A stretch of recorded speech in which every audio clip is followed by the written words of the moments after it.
moving on, now I would like to invite our next keynote speaker, Professor Mini Chandran.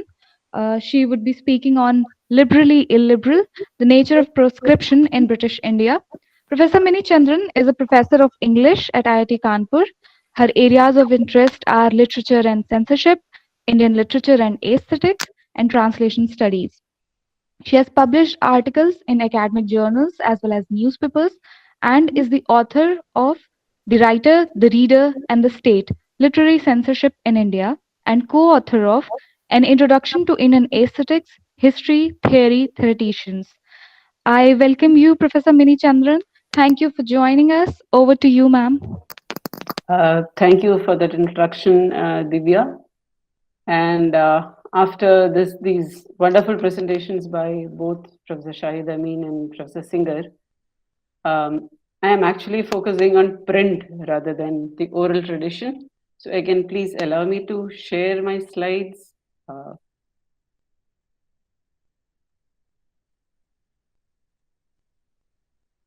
Just a second, I don't know.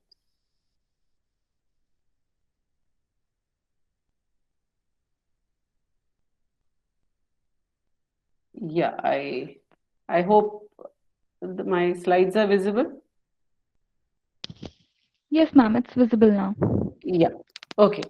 So what I'm going to basically speak about is the nature of proscription in British India, some of the ambiguities, the contradictions that we see within the policy of the British censorship. So I want to start, it's a rather chronological journey that I'm trying to trace, but I'm beginning in a rather asynchronic mode. So I want to talk about a particular point in the history of colonial India, which is 1905, when Lord Minto took over as the office of Viceroy of India after Lord Curzon. So Lord Minto inherited a mutinous country that was hostile to the colonial master and necessitated unequivocal use of force. At the same time, India Office in London received a new head, who was the liberal John Morley. Minto and Morley had to work in close association with each other in the administration of the colony. But the two could not generally agree on crucial matters like censorship, because Morley the liberal was usually did not allow him to implement extreme measures like rigid controls over press and literature in India, whereas Minto, who was extremely cautious and susceptible to even a murmur of criticism in the native press, and found it difficult to govern this country, found it very difficult to follow the liberalist impulses of Morley. So what I'm using this as a sort of model, because caught between these liberalist impulses and the caught between the liberalist impulses in theory and the practical necessity of governing the country, the policy swung from repression and tolerance. So Gerald Barrier, who has written about this nature of political control in India, says this: caught between a tradition that favored a free press and anxiety overall, but the most innocuous criticism, the British swung back and forth from strict controls to virtual freedom of expression. Now, here I think I should possibly explain the title of my talk, which is Liberally Illiberal. What I mean to say is not that the British were very liberal, but that the illiberalism was tempered by a lot of liberal impulses. Right? So, if we look at the beginnings of censorship, the British had been a dominant force in India for over a century before they thought it important to track and control the production and distribution of printed material in India, which was by the late 18th century. This point gains in significance when we consider that printing had started in 1556 in India, when the Portuguese established the first printing press in Tranquebar. Till the late 18th century, which is marked by the first instances of colonial censorship, the British did not consider the journalistic or literary creations of India a threat to the power they were seeking to consolidate. Now, one possible reason could be that they thought that most of the literature that was produced in India was of a religious nature, That is one possibility. The other possibility could be that the East India Company, which is what it was at that point of time, had rather mercantile interests rather than political ambitions. So these could be the two possible reasons. But if you look at the history of censorship in India, perhaps you can identify two turning points. One is the Battle of Plassey in 1757, and the second is the 1857, what is called the Sepoy Mutiny by the British, and what we call as the First War of Indian Independence. So one of the first victims of the attempt to control and suppress, which was the policy that was adopted by the British after 1757, was an Englishman himself, or rather an Irishman, who was James Augustus Hickey, who was the editor of the Bengal Gazette, or it's more popularly known as Hickey's Gazette. Hickey's Gazette was more of a gossip rag, basically. And in fact, Hickey made the mistake of writing something rather scandalous about Hastings' wife. And of course, Hastings was not very pleased about it. And he became too satirical and mocking for the comfort of Governor General Warren Hastings. Hickey was deported and Hickey's Gazette was impounded. 1799, you have Lord Wellesley, who was imposing a system of pre-censorship. So from this point onwards, we find that printing presses required licenses. So if you think of it, the censorship system that was in place was a combination of coercive measures like licensing and pre-publication review, and also punitive measures like imprisonment or deportment or imposing fines. But what we find interesting about this period is that this is not a period of uniform control. The laws were relaxed somewhat till 1818. But in 1823, you have an ordinance passed by Governor General John Adam, which reiterated the government's right to control all printed material, that is in the form of licenses, and the requirement of all printed material to be subject to a pre-publication review. In 1835, again, we have the very famous minute by Macaulay, and it is, of course, Macaulay was rather critical of the material that was produced in India, and he hoped that the creation of a class of English-speaking natives would solve a major part of the problems of the empire. And he brought about, or he wanted, rigorous censorship to be imposed. But you see, it's an irony, which has already been pointed out by both Professor Singer and Professor Rani, that literature has a tendency to slip through the nets. So despite this very rigorous censorship and this attempt to completely stifle native voices, we find that there was a sort of subterranean net of literature that operated against the empire, culminating in the 1857 mutiny or the War of Independence. But what we generally see here is a sort of seesaw of relaxation and control. And this is a pattern that we see repeated till 1947.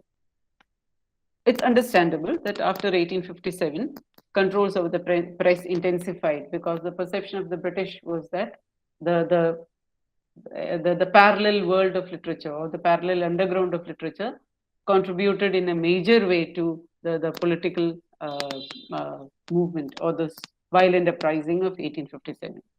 So in 1857, you have the passing of the Licensing Act, which was also called the Gagging Act, which is very revelatory. The title itself tells you what the act or the effect that the act had in practice. So the government held the right to grant and revoke licenses according to this act. Macaulay had drafted a criminal law, and this became formally the Indian Penal Code in 1860. Another impact of the 1857 war was the systematization and intensification of regulatory measures. So what had till then been rather haphazard, from 1860 or after 1857, it becomes much more methodical. Robert Darnton has pointed this out. He says, by 1858, when the British Raj begins to reconstitute itself as a modern bureaucratic state, book publishing had become an important industry, and the Indian civil service began to keep track of it. This resulted in complicated bureaucratic paperwork that attempt to identify, record, and evaluate the various literary as well as journalistic work that went on in different Indian languages. So, this perhaps the reason why we have evidences of proscribed material even today is because the British also kept track of, or tried to keep track of, not very successfully, as I later point out, all printed material that was produced in various parts of India in different languages. Now, the awareness of different languages of India gives rise to another act, which is the Vernacular Press Act of 1878, which was another step on the path to more scrutiny and control of the language newspapers. The colonial administrators were increasingly wary of the Bhasha press because they realized that the country they had come to rule over spoke in multitudinous tongues that they did not understand and hence could not control. They also believed that the mutineers were able to communicate with each other using symbols and ciphers they could not decode, and they needed to know better to control better.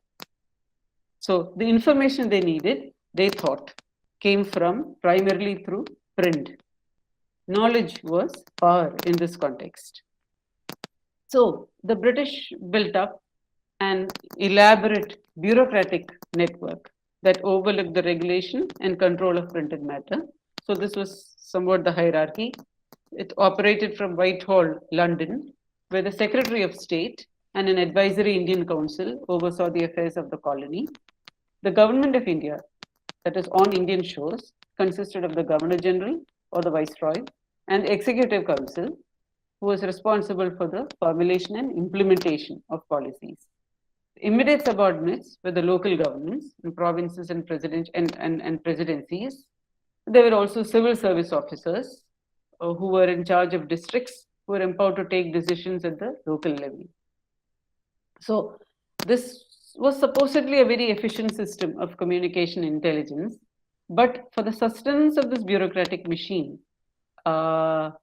importantly, the British needed to know what Indians thought and did so that they could formulate policies which were effective and efficient at controlling them.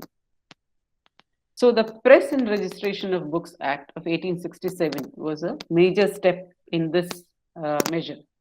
So it was a sort of watchdog measure which was promulgated for the regulation of printing presses and newspapers, for the preservation of copies of books printed in British India, and the registration of such books. So all the books, which means that now all books had to be identified. They had to bear the names of authors, printers, and publishers. The idea being that the people behind publications could be identified and held responsible if need be. Publishers had to register the book, paying a fee of 2 rupees and obtain copyright. And if they failed to comply, that would have made the publication illegal, which was again an offense, punishable by imprisonment and a heavy fine. Local administrators were expected to compile the information about printed material at their level and send them to higher authorities for action. Now, this was all very fine on paper, but meticulous plans on paper tend to founder when it confronts practical reality. The cataloging had to be done by native officers, who also had to translate newspaper reports and prepare summaries. This was done because of the perception, especially of the Home Office in London, that this was a dependable indicator of the common man's thinking.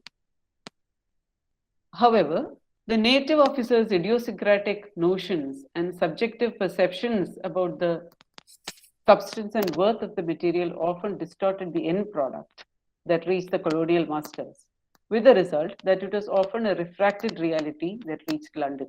Now, see, the problem with cataloging was that sometimes it became difficult to slot the works according to their domains. as has already been pointed out by Professor Singer, some of these songs or lyrics which were very subversive in nature did not actually catch the attention of the censors, so to speak, because they very often fail to understand the pulse of the people. So even the local people, sometimes philosophical tracks had a lot of mythology in them. So they tended to categorize them as mythology without really paying much attention to them. Whereas, as has already been pointed out, mythology could be used for very subversive purposes. So although it looked very neat on paper, the end result was often very messy. For example, a report from Bombay. I mean, this is the input given by a local administrator in Bombay. Furnished information about the trial and conviction of Bal Gangadhar Tilak's newspaper, Kesri. So it mentioned all the numerous newspaper articles that had been printed in support of the trial. And one report that it mentions, it says the report calls the trial a mockery of justice, which is, if you think of it, is very clearly an open criticism of the way in which the trial was conducted by the British. But the newspaper claimed that this particular article was printed just to give the Marathi reading public an idea of the extent of liberty of reading and writing enjoyed by the people of India under the British government, and how far political agitation can be carried on without infringing the law, which was a very clever way of getting past the censors, if you think of it. But so the administrator who sent in this report does not focus or did not focus on this troublesome aspect of the newspaper report. Instead, it focused on another report, which was a review of a play called Lokmata Vijaya, or the Triumph of Public Opinion, which supported the government action against Tilak. So these were some of the loopholes. So Robert Darnton, who has written about book production in India, says that many of these reports were misleading. And although some reports do mention the rise of a broad spirit of disaffection towards the ruling class, the local governments did not consider it serious enough to be acted upon. Therefore, he makes what I think is a rather debatable claim. Strictly speaking, political censorship did not exist in British India, and many books circulated freely, even though they had been described as seditious in their catalogues. Unlike 18th century France, the 19th century Raj never developed an important literary underground. So basically here the problem was not that the people were not vociferous enough in their criticism of the British Raj, but that the censors were not very intelligent enough or clever enough to detect sedition when they saw it. And sometimes even the surveillance measures had a liberal face. And one such liberal face, one example that I'm giving you is of James Long, who many of you must already be familiar with. So James Long was a missionary and he founded the Vernacular Literature Society in Calcutta. He was fluent in Bengali and well acquainted with local customs and cultural practices, and with official support, undertook a thorough survey of all the literature printed in Bengali between 1857 and 1858. Now, Long did this, he volunteered to do this because he believed that keeping track of literature and what the people expressed through their various performances, songs, etc., would give the British an idea of what the Indians were really thinking, or the Bengalis were really thinking. He was meticulous in his recording and cataloging, and became so enamored of the material that he read. So this was an effect which people could not really predict or anticipate. So rather than being critical of what he read, Long is actually falling in love with Bengali. And he produced a panoramic view of Bengali literature in general, measured by statistics and colored by sympathetic readings of the books themselves. But despite all the sympathy that he felt for Bengali, his considered opinion was that Bengali novels were nowhere near European novels in terms of literary merit. One writer he mentions by name was Bharat Chandra, whose novel was Shishubodh. And he does admit that it is the most popular book in indigenous schools, but it was replete with loose morals and mythology. So one thing which constantly irked the British, who were very Victorian in their attitude, was the preponderance of what they considered to be obscenity in various Indian works. So the same thing happened with Long. Nevertheless, Long shared the Victorian liberal sentiments with respect to books and believed that they could be civilizing forces that could break the chains of superstitions and ignorant customs among the Hindus. Rather paradoxically, he urged the British to desist from censorship and promote freedom of expression because his argument was that enlightenment can liberate the natives from their state of uneducated torpor. Long also exemplifies the dangers inherent in an attempt to objectively record and catalogue literary works. As is obvious, it became a very subjective assessment colored by individual tastes and preferences. The firm belief in the superiority of the European mind, however, did not prevent Long from espousing the cause of the Bengali peasant who was exploited by the zamindars. His zeal led to his publication of Deenbandhu Mitra's play Neel Darpan, translated by Michael Madhusudan Dutt, and Long himself ironically became the victim of censorship because he was imprisoned and he was fined for aiding in the publication of Neel Darpan. By 1860, the Indian Penal Code was in existence. But what we see interestingly is that rather than frame a comprehensive and well-planned policy to deal with freedom of expression, various laws under the Penal Code were used to deal with freedom of expression. Laws governing unlawful assembly, riots, offences against the state, public morality and decency, religion, defamation, and the like were used against free speech. Laws were later added as contingency measures that were an immediate response to critical situations. So some emergency, some crisis occurs, so then immediately a law was framed to take care of that situation. So in 1870, a threat from religious fanatics led to the imposition of Section 124A, which is to control sedition.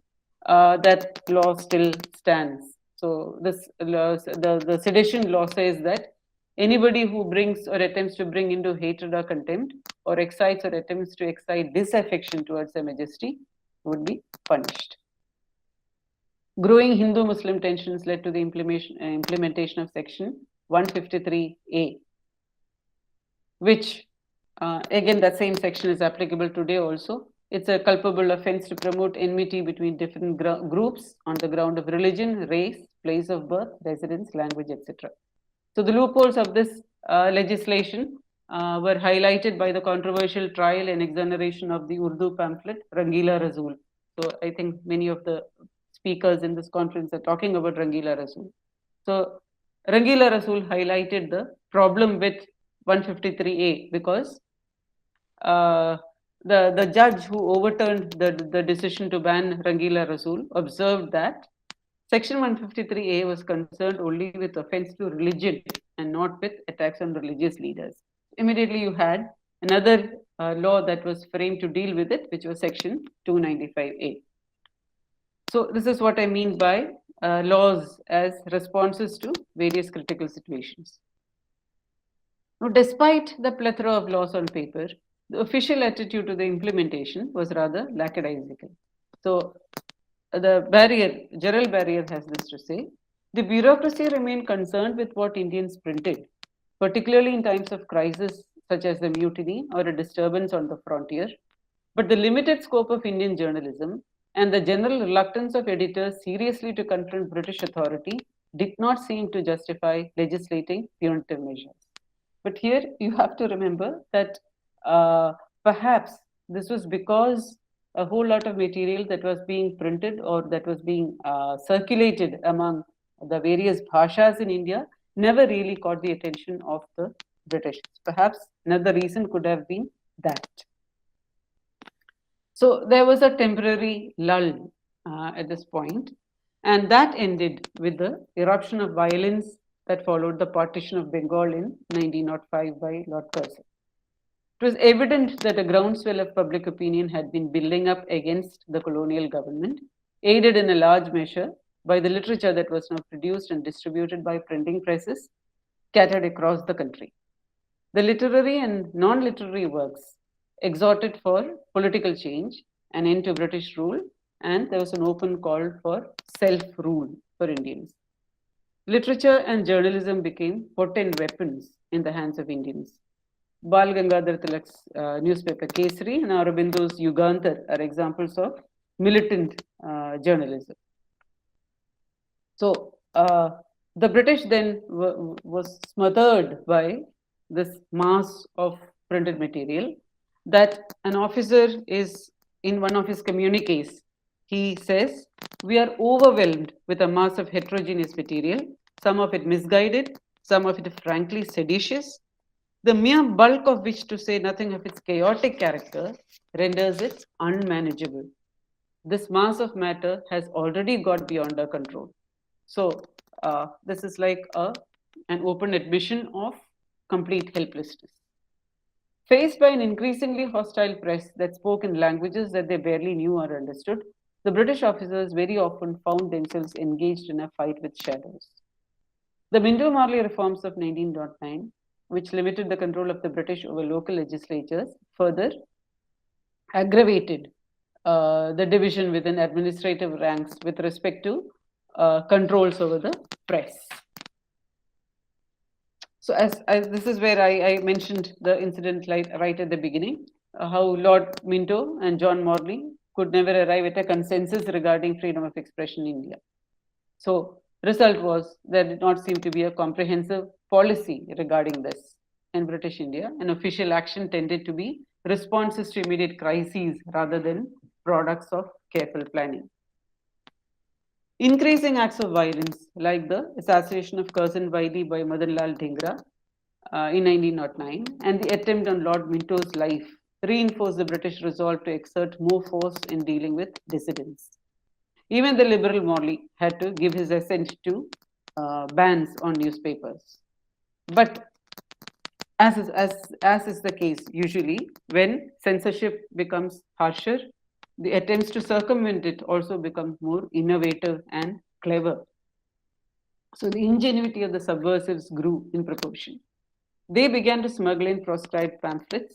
Sometimes they were stuffed in self-improvement manuals or even sewn into innocuous books such as Oliver Twist. So it was in this atmosphere of violence that you have the passing of the Press Act of 1910. The bill had three main objectives. So Barrier says that there were three main objectives, that it was to increase governmental control over printing press and publishers, and to enforce that they would forfeit the deposit that they had to initially hand over if they were found guilty of printing objectionable material. Second, the bureaucratic control over import and circulation of problematic material increased. So now the post office and the customs office, they could step in and they could control, they could check the material that was flowing within across the provinces within India and impound material if they thought that it was a problem. Third, it authorized local governments to ban any newspaper, book, or other printed material.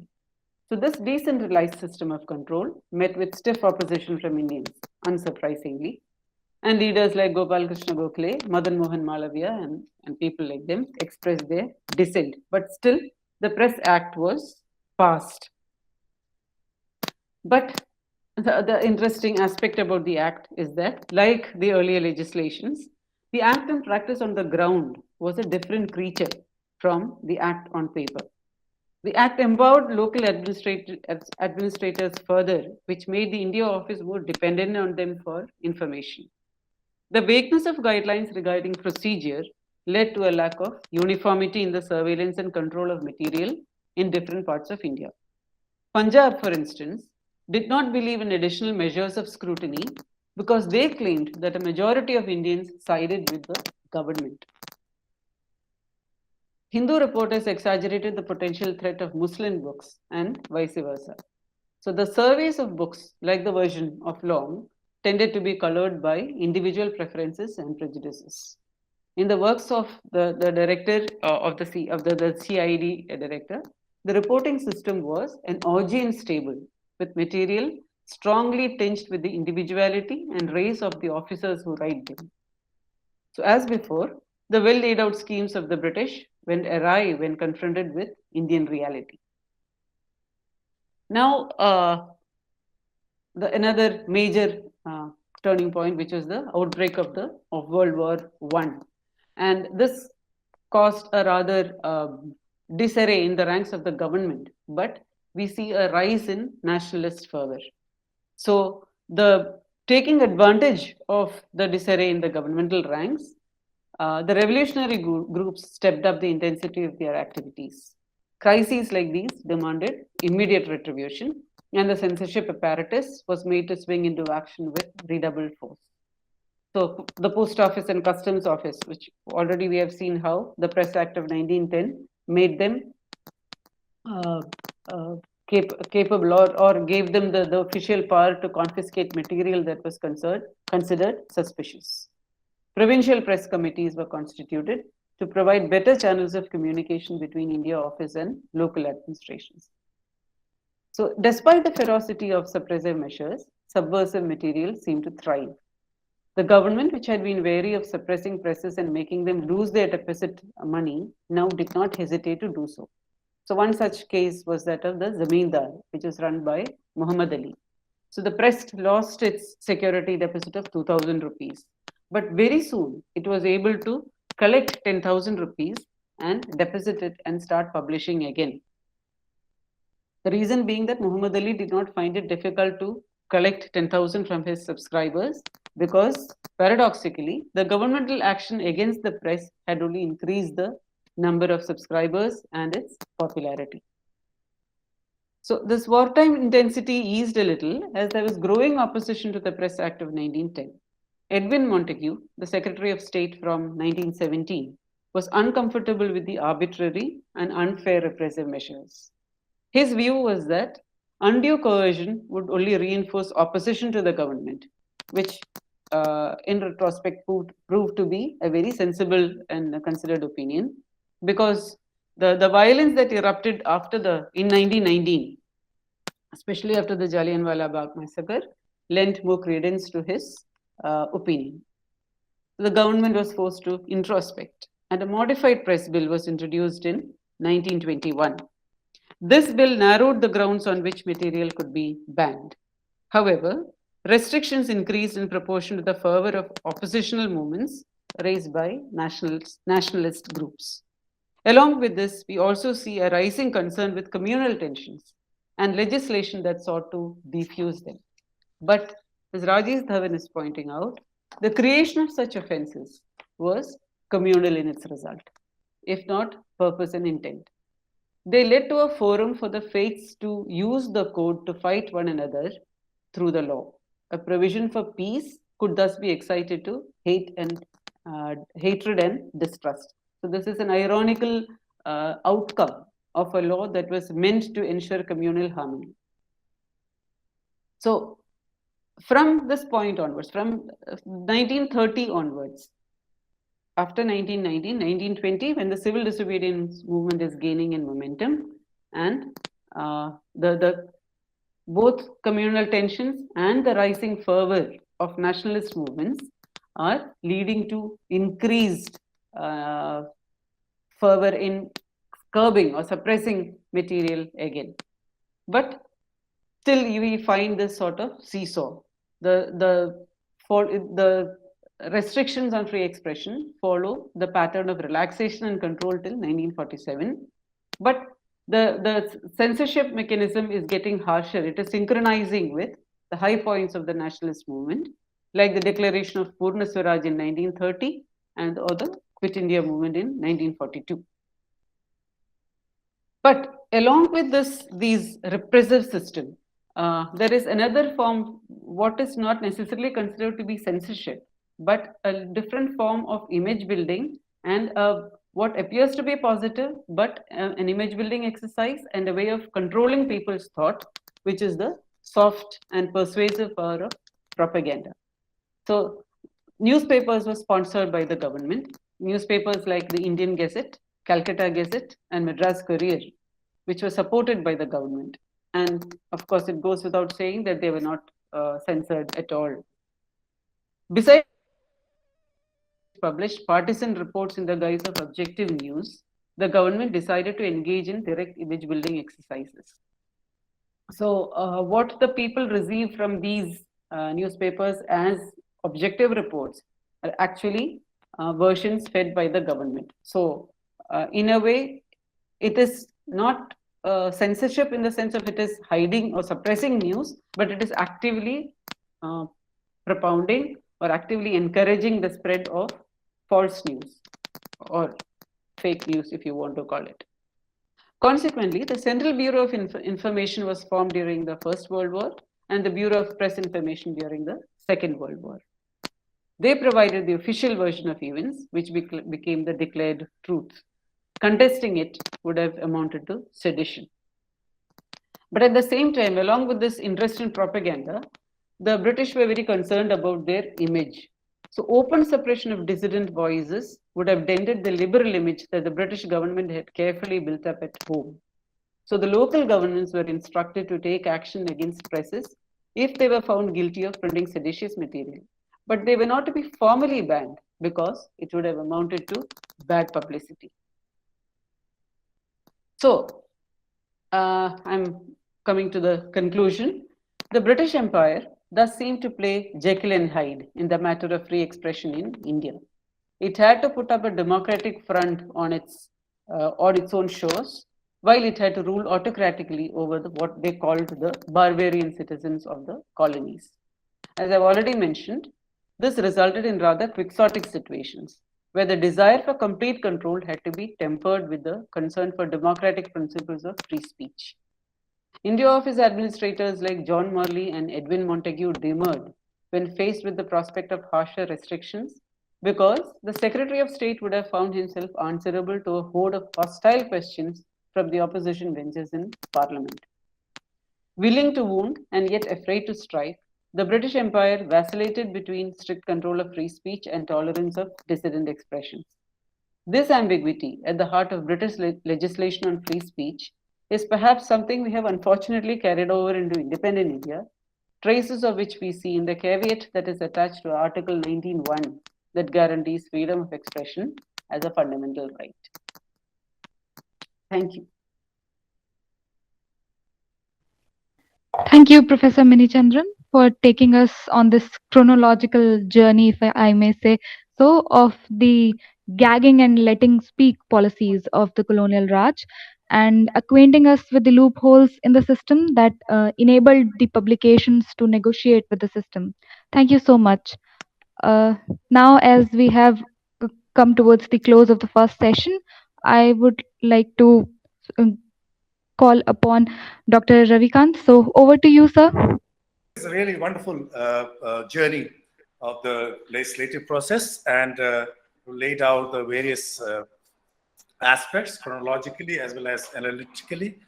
The question that I have is about this emergence of a commons, as it were, which is, ethical commons, which are also peopled by the nationalist leaders. And not just nationalist leaders, but also, rebels and revolutionaries. And there are moments when the colonial authorities and the nationalists and other, leaders are on the same page. There will be discussions on obscenity, for example, in Charu's paper and other papers that will follow. A parallel court emerges. The court of, the newspaper editors, the court of Gandhi. So all these, new agencies emerge that, are trying to sometimes fight the colonial state, but sometimes they're also urging the colonial authorities to censor certain things. So there lies also the continuity between the colonial government and the post-colonial governments that follow. So would you agree, how would you see this history, the emergence of an ethical commons, which is much more diverse than just the colonial authority? Thank you for that question. Yes, in fact, one of the things which strikes you is how there is this trend. I mean, there is a continuity in continuity in this legislation. I'm sorry, am I audible? Yeah, okay. The continuity in the trend of legislation that we find from British India to, so we have inherited our laws, so to speak, from the British. So what you call this ethical code, or what you call the extrajudicial or the extra administrative form of censorship, which I would term the censorship by the mob, for example, that is a very worrying trend, because actually what we see today is that the people, as people, we ourselves are asking for censorship from the government, especially with regard to obscenity and no offensive, what you consider to be offensive. I mean, even the other day we find people calling for Kangana Ranaut to be punished for making those comments about independence. Right? So it's not the government that is imposing the ban, but we seem to be encouraged to ask for bans. That definitely is a worrying trend. And also many of the concepts of obscenity and the notions of sedition, etc. I don't think there has been much change from colonial times to the present. That seems to have continued as such without major changes to to contemporary India. In fact, I stopped with 1947, so I will not. I did not look at what happened after 47. So I think you are correct. I agree with you.